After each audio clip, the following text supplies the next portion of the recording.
part, pay your TV license fee, do your part today, dial star 447 star 333 hash to pay.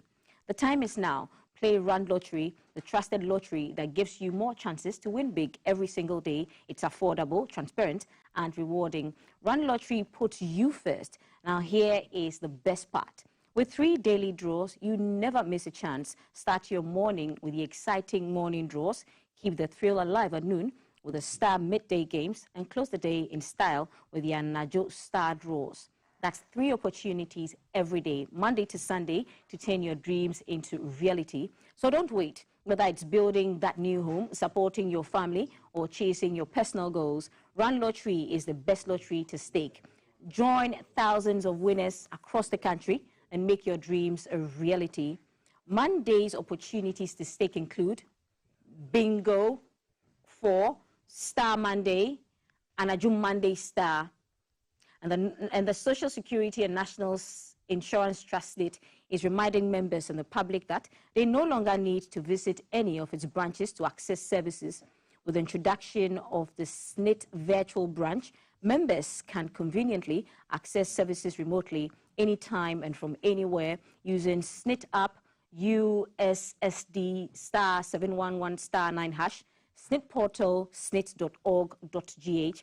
Services available include member registration, benefit processing, updates of personal records, and general enquiries. For seamless access to SNIT's 24-hour virtual services, kindly call SNIT on 0302-611-622 to interact with the team. SNIT always delivers on its promise. Now, if you're looking to expand your business horizons while enjoying a world-class travel experience, here's something to note. The Vanuatu Business and Pleasure Tour 2026 is bringing together business leaders, investors, and professionals for a unique blend of strategic engagement and leisure. Participants will take part in business forums, networking sessions, and investment discussions, while also experiencing Vanuatu's rich culture, scenic islands, and tourism attractions. It is business with purpose and pleasure. Registration is currently open for the Vanuatu Business and Pleasure Tour 2026. Think business, think leisure, think Vanuatu. To register, call the Vanuatu Trade Commission Ghana on 0240-229-282 or 0544-626-905. Note, registration is on first come, first served basis. Now, sport fans, Ghana football lovers, are you ready? The FIFA World Cup 2026 is going to USA, Canada, and Mexico, and this is your chance to be there live. Abyss Gold Group, in partnership with Gold Star Consult, is taking passionate Ghanaian supporters straight to the world's biggest football state to cheer on the Black Stars. Introducing the Ghana Supporters Travel Package.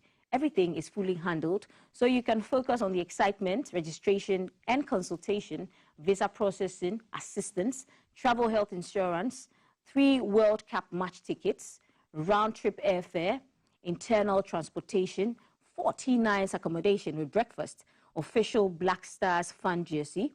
And this initiative is officially accredited by the Ministry of Sports and Recreation.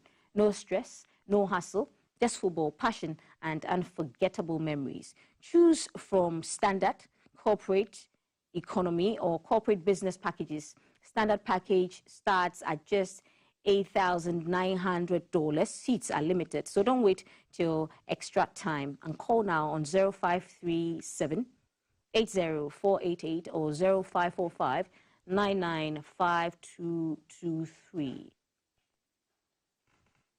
Or walk into the Sakumono office, Estate Junction.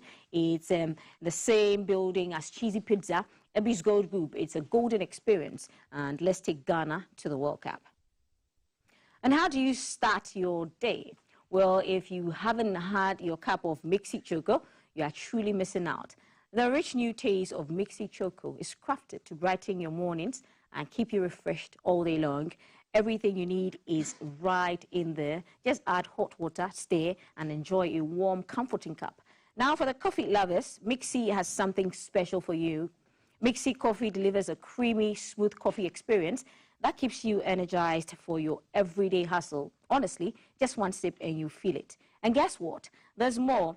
Introducing the new delicious Mixie Strawberry, a sweet, exciting addition, and one more reason to love Mixie. Start your day right. Start your day with Mixie. Channel Hot. We'll take a break now and return. There's more.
The Easter holidays, more love, more power. It's still the GTV breakfast show, holiday edition. Time for headlines, and today we examine key stories shaping the nation's economy and future. That's very important. We'll begin with President Mahama's ambitious plans to build a Kwahu airport and permanent convention center to transform the Easter Business Forum. We'll also look at his emergency cabinet measures to cushion Ghanaians from the sharp surge in fuel prices. And then also remember that the Chamber of Agribusiness is strong in calling to halt over $600 million in tomato imports to protect local farmers and support the 24-hour economy. So why don't you stay tuned? This holiday, Easter Monday edition of Headlines here on The Breakfast Show. I am Kwahu van der Palen. It's your Felix, and I've been joined by my honorable and distinguished guest, as usual. With me, immediate left, of course, Reverend himself. Is Easter, Resurrection. I preached a message on Saturday at ICGC New Wine Temple, and I titled it, The Power of Attorney You Have in Christ. It's a very good message. I'll share with you. Okay. The power of your attorney. The power of attorney. Of an attorney. Yes. That you have. In Christ, yeah. Okay. That's good.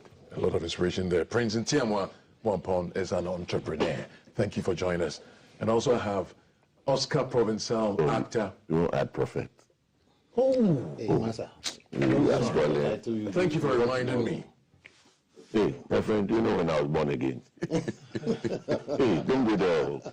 Go and ask Pastor Nemonyo. Okay. Fountain of Life Ministries. Hey, sorry. So we need some Easter Monday prophecies. We need some Lego. Thank you for joining us, Oscar.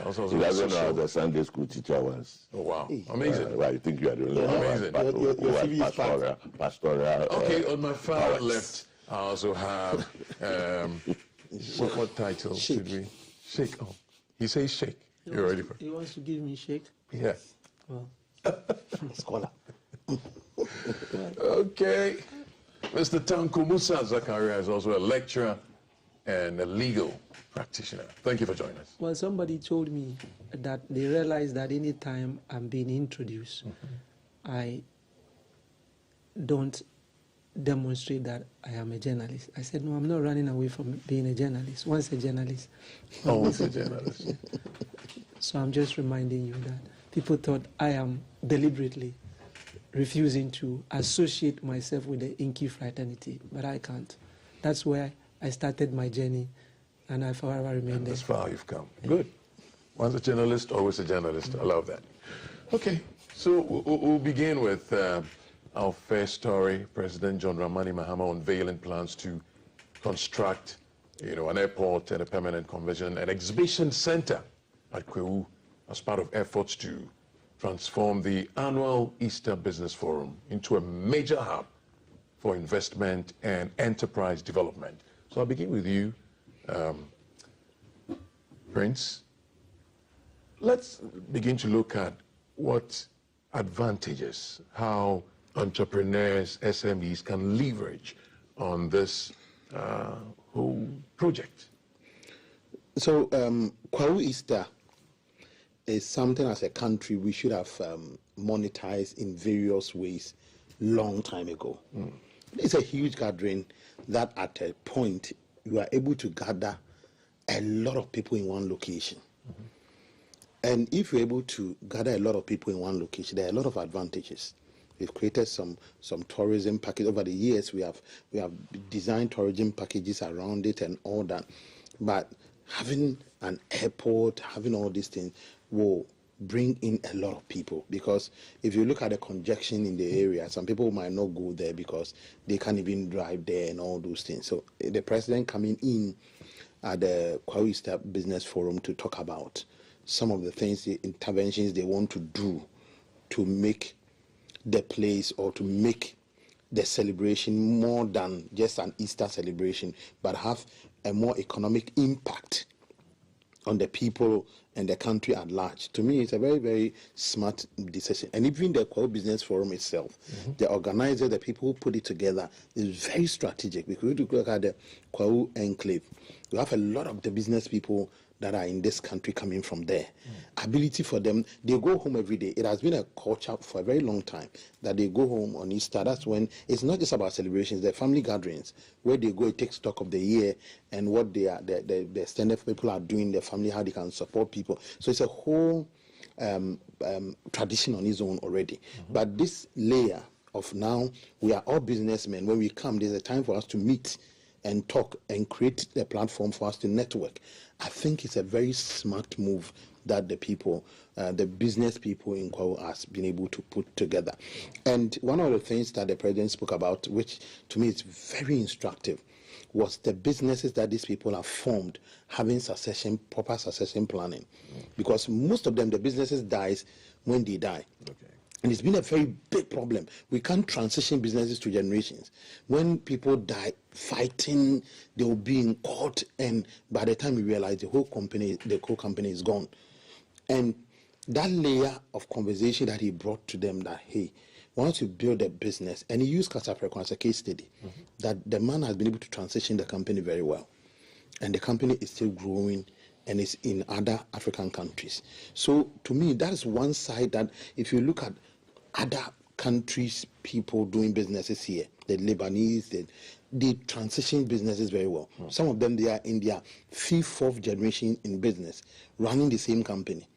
But if you want to count Ghanaian businesses that's transitioning between 1 or 2, 3 generations, it's very difficult. Okay, that's a very important aspect you've introduced, which has to do with passing on the legacy, the mantle to the next generation. Yeah. And I remember the president mentioning that there are structural weaknesses and all that. So we'll come to that very important aspect of the conversation. But let me come to Oscar as well. You may want to look at as it were, how this, tells out, or how it plays out when it comes to the local identity, tourism, and even the pride of the people in the community. What comment? How would you want to run a word on this? Well, I think that the Kwahu Festival has been, positioned in such a way that you can't bypass it on our cultural calendar. It's come to stay. Yeah. And I'm exceedingly happy that it's transformed and metamorphosized not only into just about entertainment, it's now taking on the business aspects, and with the prospects of, having an airport there and the impacts that it will have on the general community, the environment, and for the citizens themselves, job opportunities. It's laudable. I mean, I think they want to have the longest runway, airport with the longest runway because of the terrain. They can. So yes, and I think that Brian Achampong's hotel, yes, Rock City, Rock City is the biggest hotel in Ghana or in West Africa, or maybe even in Africa. Yes. So there are a lot of prospects there. So yes, it's a very strategic move. Not too far away from the Volta, if you're going to look at, you know, and apparently trying to bring in DHL and other, you know, organizations to come in for exports of fruit and vegetables and other products. So you can see that if they put together a solid master plan for the area, one thing that goes for them is that they are businessmen already. They have that business-minded mentality. And so it will be interesting to see how it evolves. I'm looking forward to see it evolve. I'm not somebody who goes to Kwahu for Easter. Somebody said I should go and jump from the mountain. The paraglider. And I said, why me? What on earth would I want to do that for? The witches are looking for you on the ground. Then you go and jump into their territory and they welcome you. Try something. When you are lying in state, you hear the things that they'll be telling you. Now, who said But you're a prophet now. You can't prophesy, you know, doom. No, you're a prophet. I beg, Master, you use pocket prophets. Oh, yeah. So yeah, I mean, I think on a serious note, yeah. I mean, the only other thing that I took away was a security issue. I don't think that the president should get too comfortable. His security is paramount, you know, and you never know. You never can tell. I was talking to a military person. You know, when he touched his AD wouldn't have moved unless he touched him. Apparently. Okay. He's the commander-in-chief, so... Well, he's the commander-in-chief, but are we allowed to let the commander-in-chief endanger his own life? Assuming something did happen, what would happen to his AD? What excuse would his AD be giving? It's for me, it's a gray area. I'm not a security person. But I think that a lot of people have been comfortable before and things have happened. So, Mr. President, please, we want you in one piece. Please don't get too comfortable. So if you notice his countenance, I don't know. Whose countenance? The president, when he was the pastors were coming around to pray for him. At that point, I thought that his countenance didn't look like he was. Oh, so you're talking about what happened at the Black Star Square? No. At the Kwahu. Yes, but a similar thing happened where he asked his ADC to take a seat and then. Yes, but that was what I was referring to initially. But that was what happened, right? That was at the Independence Square. Yes, the Black Star. Oh, that was at the Independence. That's what I was wondering. But there's another thing. I just passed in front of the Jubilee House. There's a massive tree on the left side as you're coming from 37, with its branches falling right over into the Jubilee House. Now, I don't know whether that's a security risk or not. We're supposed to when did you see this? We're supposed to be Tarzan. When did you see this? We're supposed to be able to climb trees and jump over. When did you see this? Right now. Right now. If you go right now, there's a flag of Ghana on it, big flag of Ghana. Well, I'm surprised. It's a huge tree, and its branches are falling, you know, from the outside into the Jubilee House. And I thought that was a security issue that should be. Anyway, we'll have to stay on track. Yeah. No, so I want to bring you on the matter, looking at the aspect of what legal frameworks could be put in place, because they are calling for, you know, private partnership in this whole, you know, project for, you know, public interest protected to ensure transparency. So everybody would know that it's a win-win. Yeah. But I think it is also very important to not to let this go by. It's important what Oscar said, the security matter. But I think we need to also look at it from more of a lighter side of things. But I don't think, based on my years of covering you know, when I was reporting from the presidency and all those things, the AD camp you see is just one aspect of the security around the presidency. So even when he says go and take a seat, it doesn't mean that there is no security. The security is still heightened. And at any point in time, and in any case, when the president says go and sit down, I think I'm more comfortable here, they would do their own assessment anyway. And if they think that is not the case, they would defy the orders of the president because his security is paramount. Because I have seen that, and I remember when the President Bill Clinton came to Ghana, I was reporting, and the sort of things I saw terrified me, you know, in terms of the security around the presidency. I mean, I don't think the country takes it for granted at all. I just wanted to make that point. Yeah. So if you can address... Just reading coming, that's last Monday, I had a program that we're hosting the vice president. Even when we, the organizers, went to the venue, they've been there a night before. National security that was at the event day. In fact, they even came and took away our sound and say the sound doesn't match what they are looking for. Fix the one from national security. So, I mean, as he was saying, if he's able to go and sit down, the security there is unprecedented. I'm a layman. Yeah. He said he's with his family and they know what they're about. It's unprecedented. So we shouldn't the security is great. Be so alarmed. You know, like you said, the security on the ground. But like I said, we don't have to digress because we don't have a lot of the time. Yeah. So my takeaway from that is that first, I think credit has to go to the Chief of Staff for looking at what is going on in all these years and trying to commercialize it and turn it into more of domestic tourism. You know, that is something that we need to give him credit for. And I think the president did acknowledge that when the Chief of Staff drew his attention to that, he thought, yes, let's do something about that. And I like the fact that there is the talk of using the private sector. And you know, by and large, build, operate, and transfer under the PPPP, it's something that we need to encourage more. And there are a lot of legal frameworks in terms of how these things are done and to encourage the private sector to get into these things. And frankly, this is the areas where I think you could reasonably justify all these tax exemptions that in the past we've had being given to organizations without the necessary transparency and openness. I think if this initiative is pursued and looking at the economic benefits, clearly, if this is done, assuming it takes between 2 to 3 years to complete that project, the number of jobs that will be created, the opportunities that will be created there will be enormous. And so it's something we need to encourage.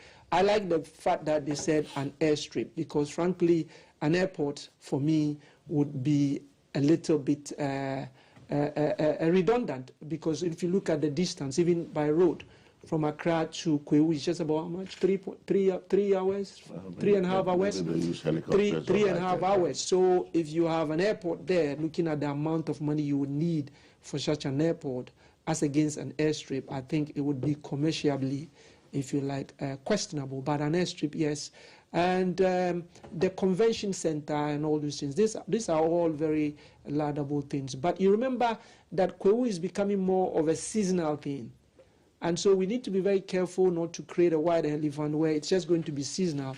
And if we're going to do that, then we need to also make sure that we are driving a lot of traffic there. You know, government can even ask ministries and agencies to do events or something like that, so that you drive the traffic there, so that it doesn't become a seasonal thing. Because when it becomes that, we know in this country what it ultimately happens in terms of maintenance and all this. I was definitely going to come to that, but I was expecting you to comment on the legality. So the legality, that's what I'm saying. That's why I mentioned the issue of the BOT, build, operate, and transfer, and the PPP. You know, there are legal frameworks that surrounds this and all these things. And then there are incentives that are given to private sector that wants to partner with government to do that. So the legal framework is there. It's just that what would be required is a transparency and openness, so that whoever is getting involved is getting involved, and they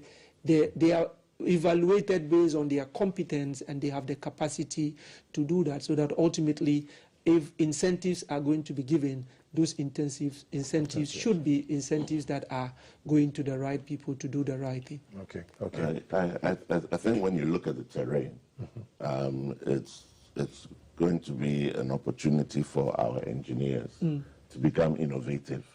I mean, I'm sure a lot of people complain about the traffic, even at the infrastructure festival. for them. So that infrastructural development, that private sector innovation, maybe you'll see trams or what about speed trains? What's it called? The former rail minister wanted to do. What's it called? What's it called? The sky train. Sort of. Yeah, I mean, there are going to be a lot of opportunities for people. But I think we need to just be measured in our expectations. I don't think that... But this is a long-term. This is a long-term investment. We can concentrate resource in creating something within the enclave, as you said, that we can push the economy in the area with a lot of activities. It shouldn't be seasonal because they have a very good scenery and all that, and people want to experience it all year round. So there can be a lot going on. Paragliding has been going on there, so we could actually incorporate all. And you know, there was a lot of resources given to Ghana through a World Bank project, Ghana Tourism Development Project, and one of the components of that was to try and promote domestic tourism. And if you promote domestic tourism, frankly, it is one of those things that we can generate a lot of resources.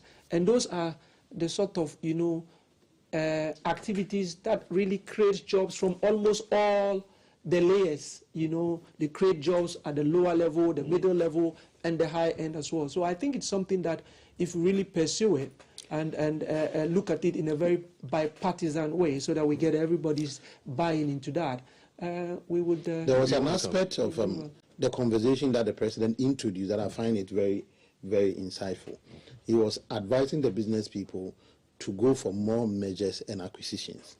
Here in the country, when we do businesses, it gets to a time 2 businesses can come together and create a global brand. But everybody would like to hold on to theirs. And individually, you can't win the global market or the African market. So if you look at all brands globally, the brands keep changing because along the line, the name will move from this to that because there are mergers, there are acquisitions, people are trying to build for strength together. And we don't find it in our part of the world. He's doing the business, he has become one big business, but either combine with somebody or buying another company to add to them. Because if you look at it, so look at Facebook, look at WhatsApp. When WhatsApp want to compete, Facebook says, I'll buy you. They keep buying them. Okay. The people just buy, Elon Musk will come and buy this one to complement this business or to let this one go. So we should be able to tune our business people into that direction. But that's a fundamental problem with business in Ghana. You can't run away from it. It's been a generational issue when it comes to business and the growth and development. One person want to own it. A partnership in Ghana really, really succeeds. And we have to figure a way how to get out of that mode. I think the legal regimes around it.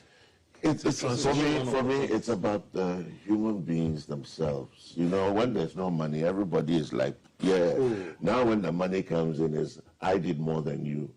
So it becomes competitive. It becomes competitive, and things break down, and it's all about. But I want us to touch on very, very important. You mentioned the fear of it becoming a white elephant, which is a genuine concern, because I have some figures here pertaining to how other airports in other regions are doing, operational cost as against what is coming as revenue. Traffic, and there's a lot of deficit.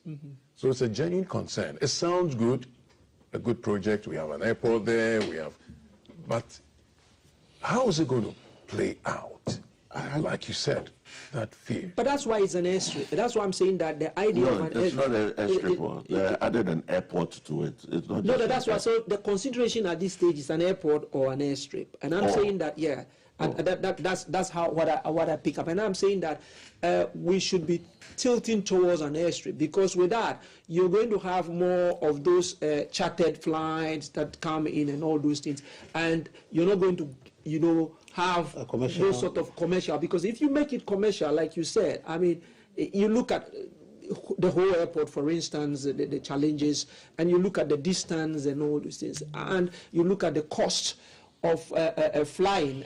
You know, I don't know when was the last time you flew to maybe Tamale or Kumasi, and you look at the cost and you compare that with the cost of road transport, and you see that the disparity is huge, and it cuts off a certain group of people totally from that. So it more or less becomes more of, if you like, an elitist sort of things. And if you want to open a business, you need to be very careful about that. So that's why I think that we need to think about it very carefully. But if we're able to do the airport and we can drive traffic there, then clearly you would have people also going there. And on this to do note business. of driving traffic, it's natural that during Easter, if assuming the airport is put up, during Easter it's going to work. I mean, we're going to have the flights coming in, tourists and all of that. But after Easter, yeah, what happens? No, what is going to happen? No, So, but a place like Kwahu, if you look at the economic dynamics of the place, having an airport there will not be redundant, because you have these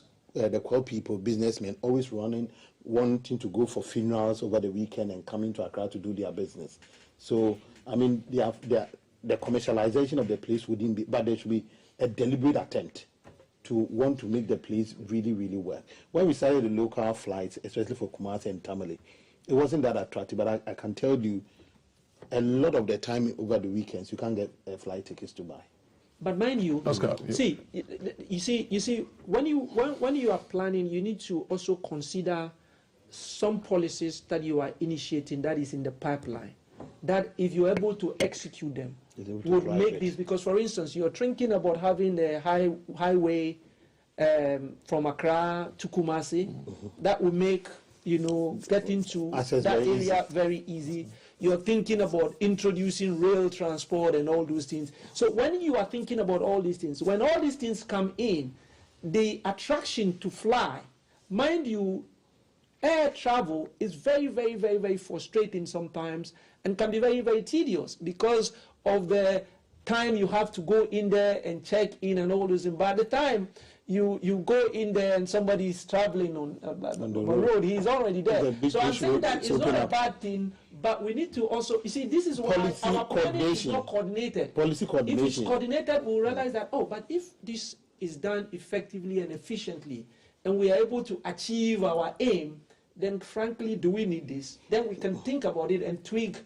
Let me policy scale over. So this one is done very well. Yeah. Okay, can move into this one. So let's bring Oscar. What's your thoughts on that? All things are possible. I think that when you plan well, and if you look at that terrain, you've got to choose your airstrip or your sighting very well. I don't know if you've been to the place. I don't know what it's like. In the morning, you see the mist on top of the mountains. You don't know what the air drafts are like. So a lot of work has to go into ensuring. But at the end of the day, it's about the safety of the human beings who are going to go there. So maybe the airport will be 5 miles away from Kwahu. I don't know whether it's going to be sited on top of the mountain through some engineering prowess. I don't know. So we're all just speculating here. I don't know the complete topography of Kwahu for it to be able to handle at its. So the proposal sounds nice, and yet there's a it sounds good. Yeah. It sounds good, and don't forget, societies will definitely, there'll be evolution. They're going to be workers at the airport. They need their children to go to school. It's going to grow the social economy exponentially. So we're seeing it. We're just talking about an airport, but it's going to add so much to the. But the issue about being seasonal doesn't really have to be throughout the year. There are many places that you go for seasonal holidays and seasonal business. Even in the seasons, there can be flights within the season, just to make sure the season. This business forum doesn't have to be at Easter. You can have quarterly forums. Yes. You can drive a lot of traffic to the place. And the festival can still be protected as a cultural festival. That's a thought to consider. We should really tie it around the season, but yes, absolutely. To make it viable. Yeah. All right. So we can also perhaps look at, again, the legal bit of it. What legal reforms would you, as it were, recommend to improve succession? Because this also came up. And the president called it structural weaknesses in people handing over business to generations. So how do we approach this? Well, because it's a big deal. No, it isn't. The legal framework is there. We have sufficient legal framework. I think it's more of education and orientation, and then some of the cultural, if you like, underpinnings. I don't know whether it's changing now, but you see a lot of our, if you like, sole proprietorship, and then you see Yao Ming and sons. You never see daughters.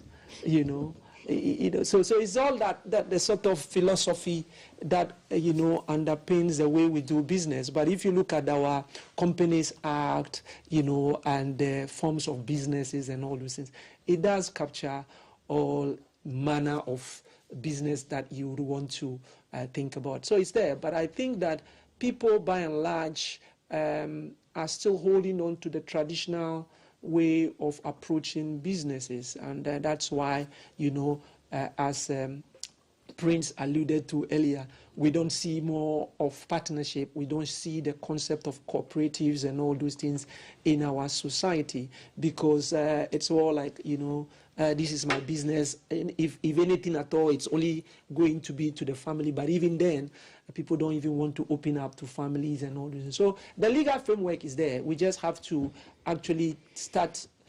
That's why now I'm happy that a lot of the tertiary institutions, are introducing entrepreneurship, business courses. So even in my school, for instance, even though it's a purely communication school and journalism school, a lot of the communication and journalism related courses have an element of entrepreneurship and business, so that you inculcate that sort of concept into the youth, and then they grow up with it. Okay.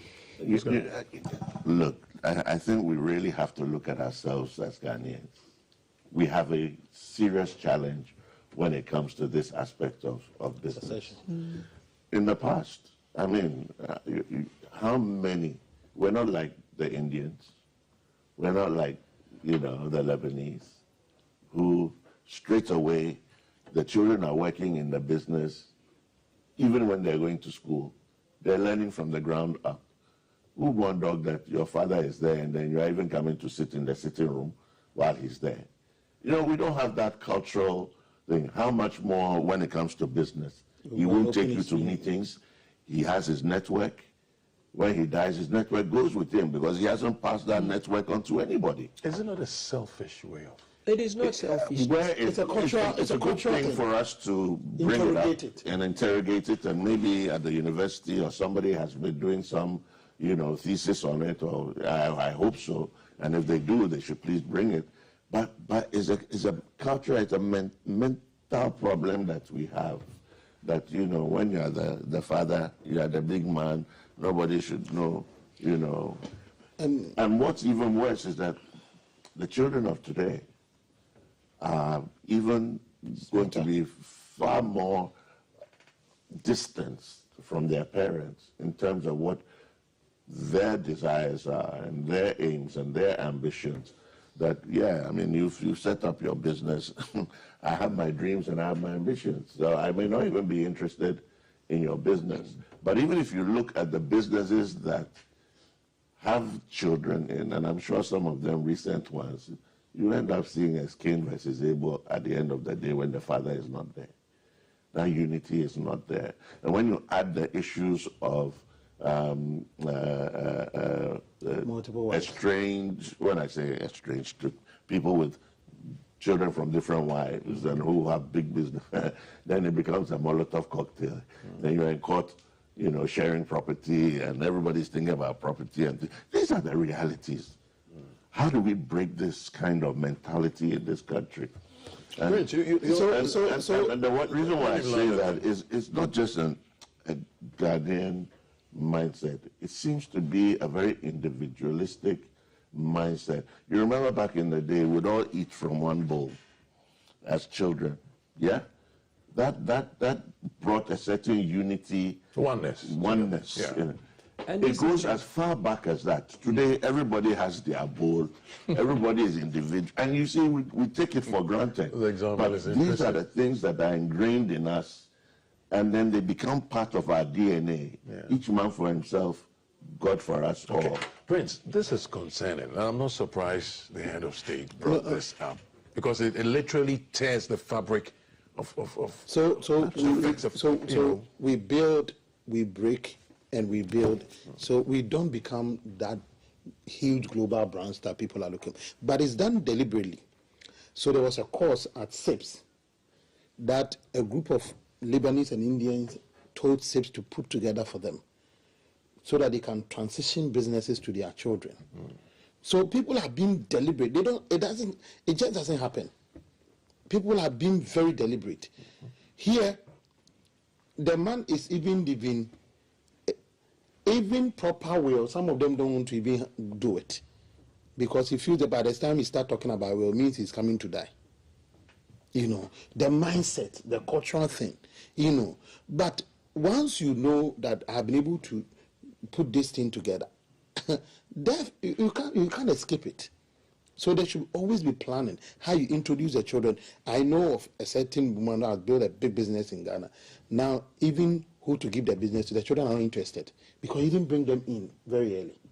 You understand? They have their own dreams. They are gone, because it didn't bring them, not even their own dreams. Because this is it, that when you start going into businesses with your father at an early age, naturally you build an interest for the business. That's it. Yeah. But if the person is distant, he's going to build his own dream, going to do this, going to do IT, and all of a sudden you are coming to push the person into a business, he's now coming to have an interest in the whole process.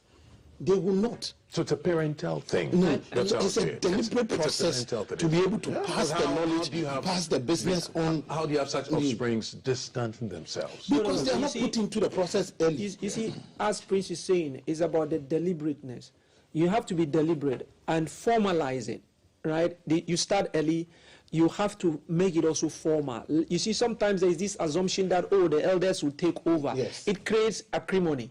You know, but you have to formalize it in terms of like business. Who is competent? Who is competent? You need to look at the interest. It's not just like, oh, he would take over because the elders would take over. Who has the interest? Have you really introduced the person into it and formalize it in terms of shares? You know, and this whole thing about ownership and management, we need to look at all this. So there are a lot of issues that's why I'm saying that the orientation is very, very critical. And that's why sometimes I think that maybe the ministry, the appropriate ministry and agency would have to now start looking at some of this issue about succession. Oscar raised a very, very important point about even letting them gain some transferable skills.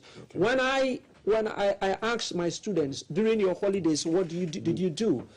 And they tell me, well, I couldn't get an internship with a media house and all those things. And I said, but what does your parents do? Someone said, well, they have a shop. And I said, but why didn't you go to the shop and help them?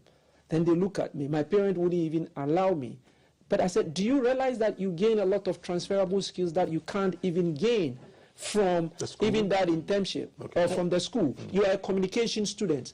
Do you know the amount of transferable skills you gain if you go and join your mother at Mokola, just helping her to sell? Communication, you know, making decisions. And these are things that some of the parents don't even want the children to come. Yeah, things that are taken to school. There was a situation in church. Let's move to our next topic because we're really running out of time. And today looks like we are taking it at random. Maybe it's a holiday, so... Well, but this is a very serious... So this one, let me tell you, last week... Even in corporate entities, succession planning is a major problem. Why? Because whoever is the boss will not train you. Because he thinks that you're threatened. You're threatening. It's all. Last week at PCH we had a Christian practical Christian hangout, and a woman came to speak. She finished university, and the mother was a baker, small baker, and she has gotten a job at the bank and said he was coming to bake. The mother literally was like, you are working in a bank, me, I bake bread to take you to university, and you say you are coming to do baking. But he has gone to Tamale to do a service, and saw that the bread the mother was doing a Kintampo that people were not buying. People were queuing in Tamale to buy 20 years ago. And he said, what? Then I'll stop this bank job and start baking here.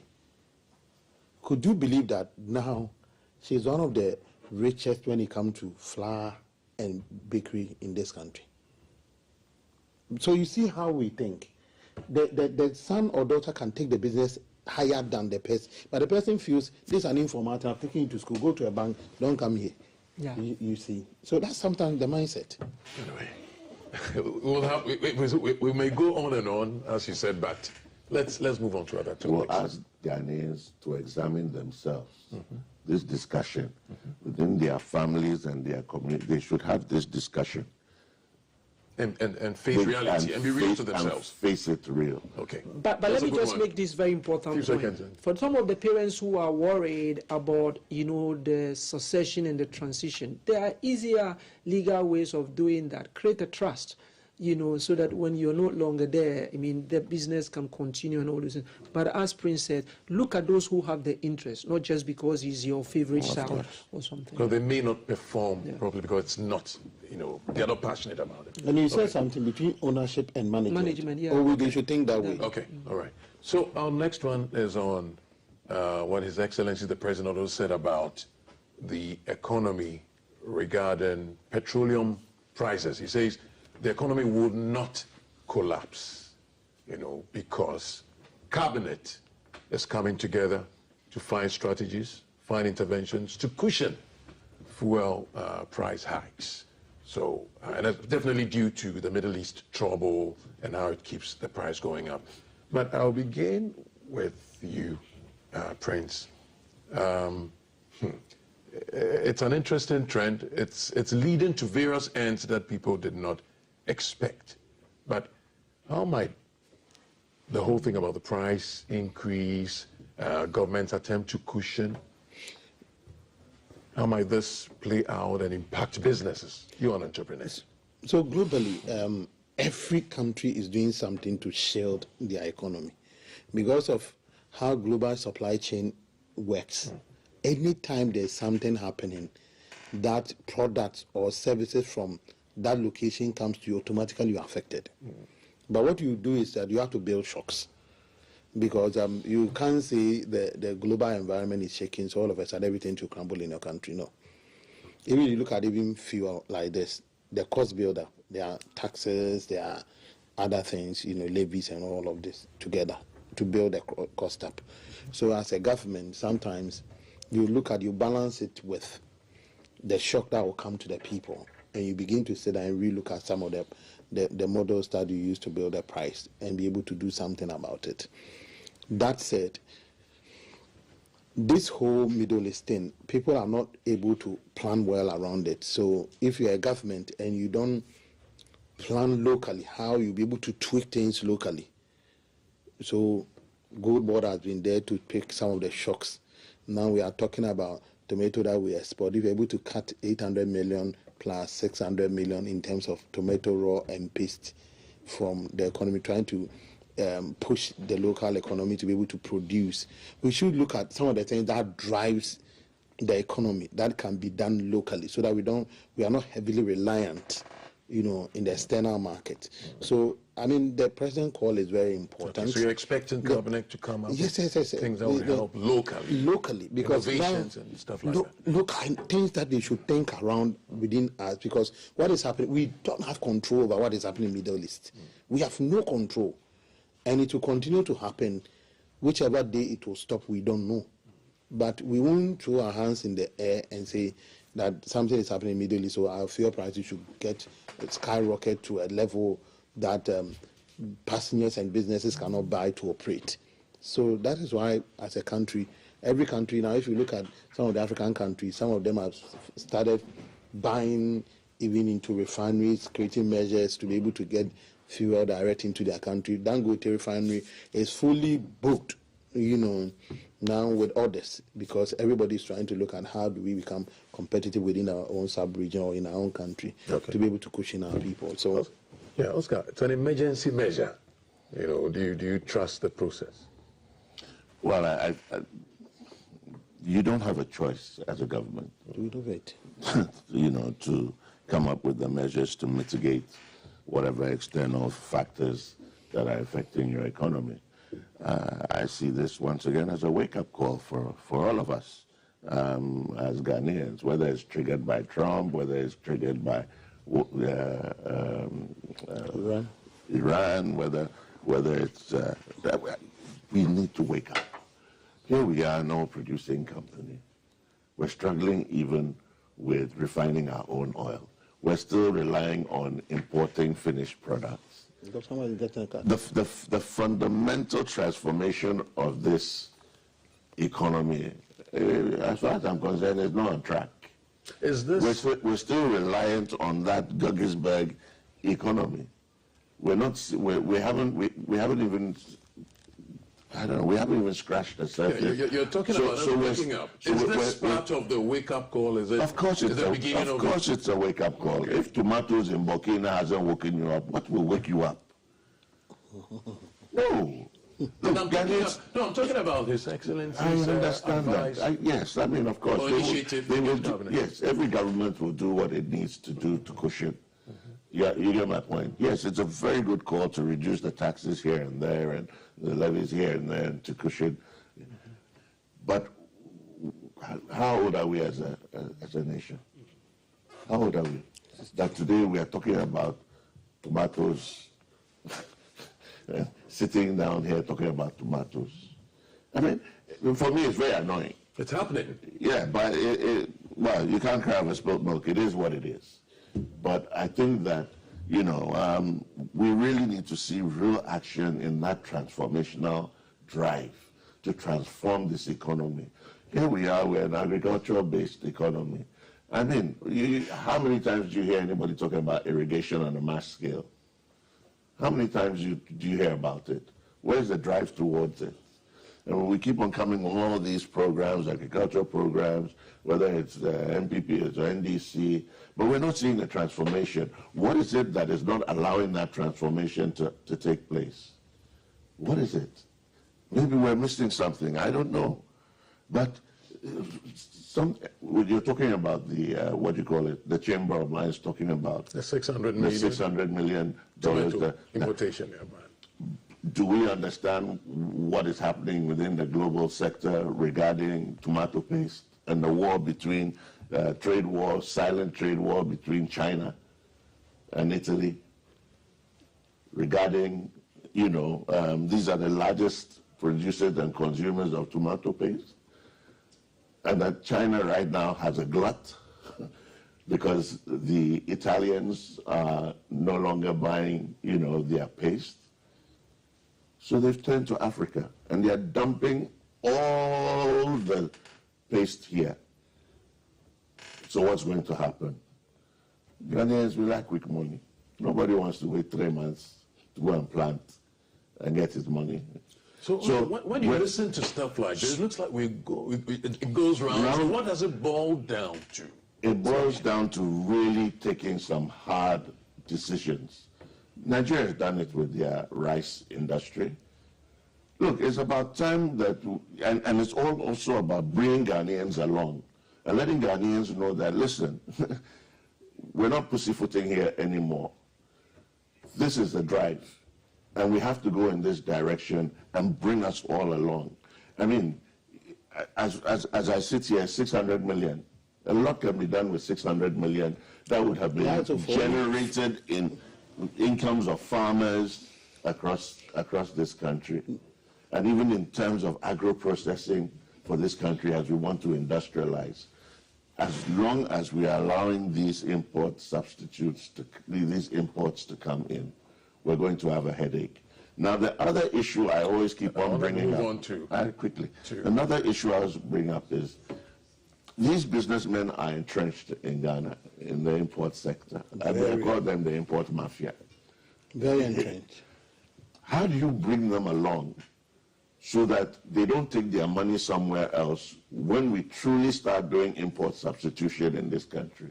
How do we transform them from being importers now to manufacturers, and they don't take their money out and cause another problem for us because of capital flight?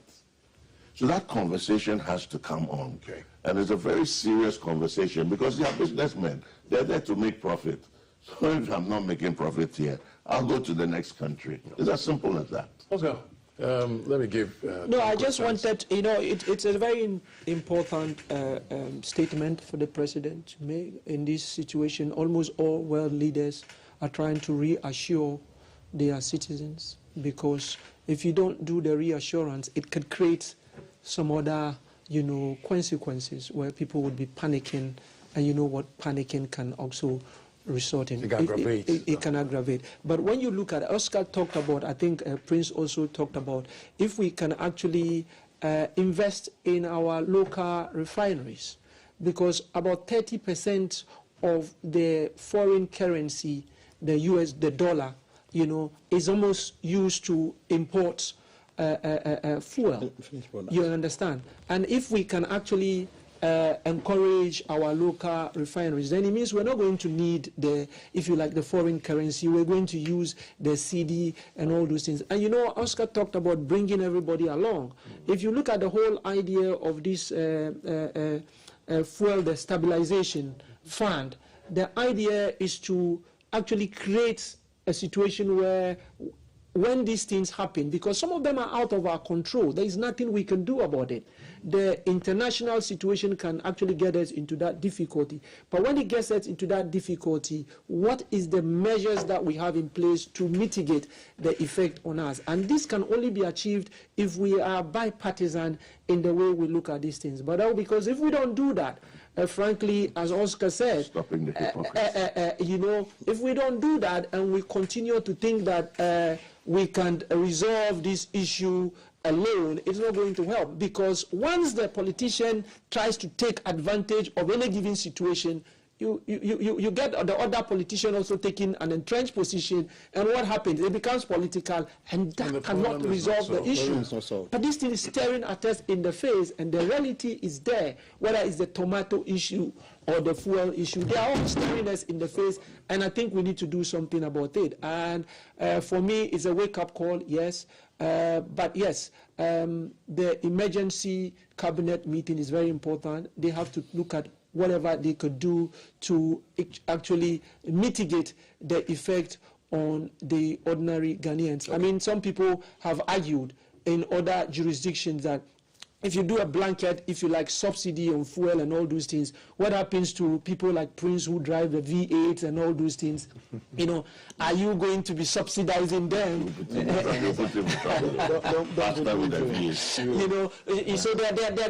think this is what cabinet is going to look at, where you're going to try as much as possible to make sure that if you're coming in with intervention, the intervention would actually be felt by those who needed that intervention, because blanket sometimes intervention sometimes achieve undesirable.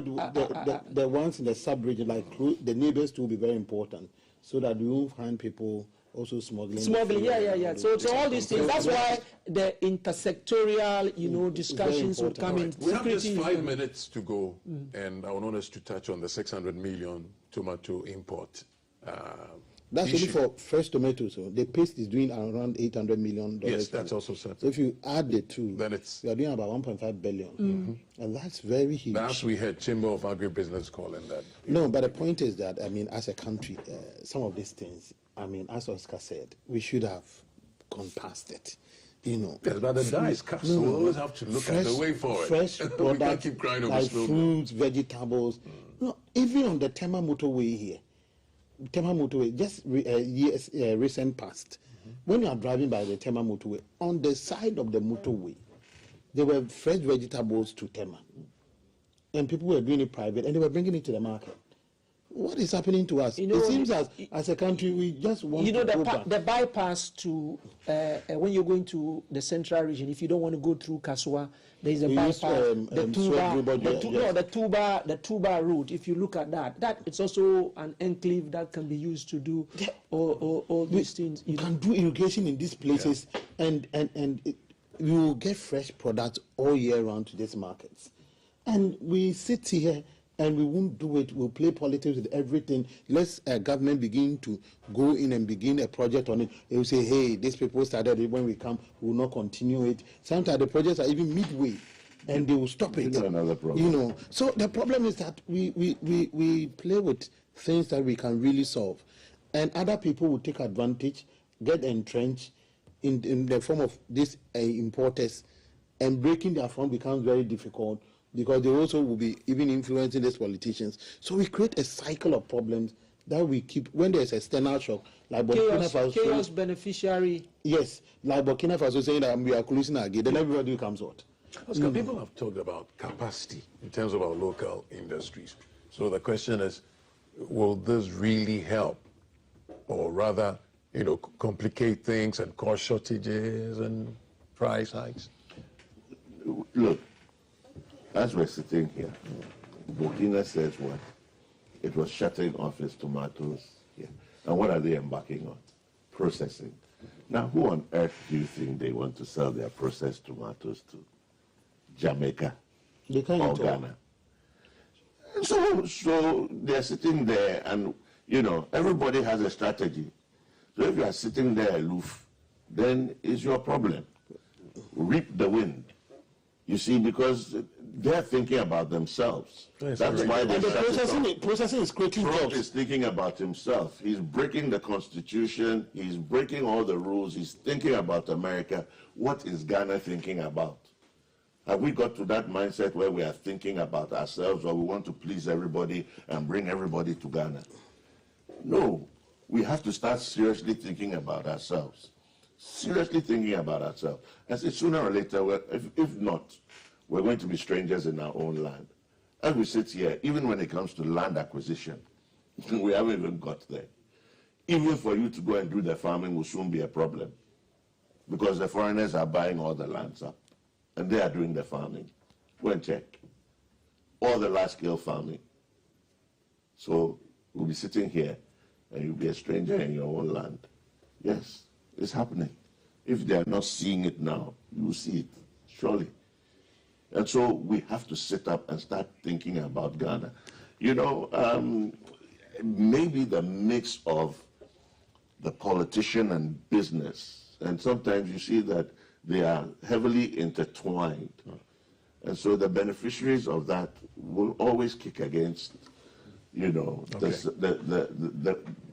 the interest for Ghana. We will always be about that. We have a sponsored segment that would have to run. So you would continue to have that off. relationship between the politician and the businesses. I think what is most important is the citizens have to ask for transparency in some of these things. Once there is that transparency, then we would be in a position to know whether the right things are being done. Okay. If something is not done properly, then we can ask for accountability. Thank you. We have to go. I'm sorry. I own a trucking company, and somebody says they're building a railway that will destroy my trucking company, where do you think my interest will lie? So thank you, distinguished guests, for coming on the show. Prince Oscar Tanko, thank you so much. Just say a big thank you to a lady who... With 3 seconds, because that's it. Yeah, I was sitting somewhere during the Easter, and she and her family blessed me. Okay. And I just want to say thank you to them for reaching out. Have you also blessed somebody? Oh, yeah. So thank you. Yeah. For watching. There's still bless people every day. we still have more action ahead. We have showbiz talk, and we also have something on budgeting under pressure. All of that coming up on The Breakfast Show. Stay on.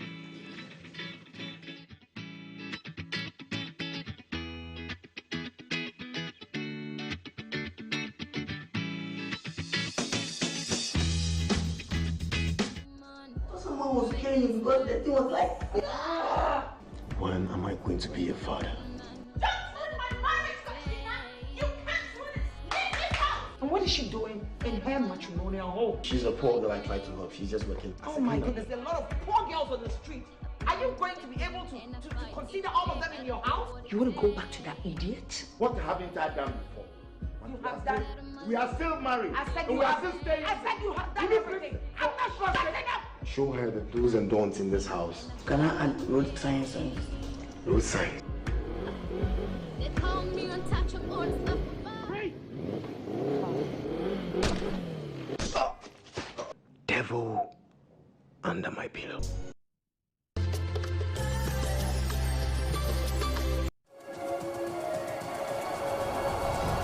It's the FIFA World Cup, USA, Canada, and Mexico 2026. The euphoria is mounting due to the expanded format.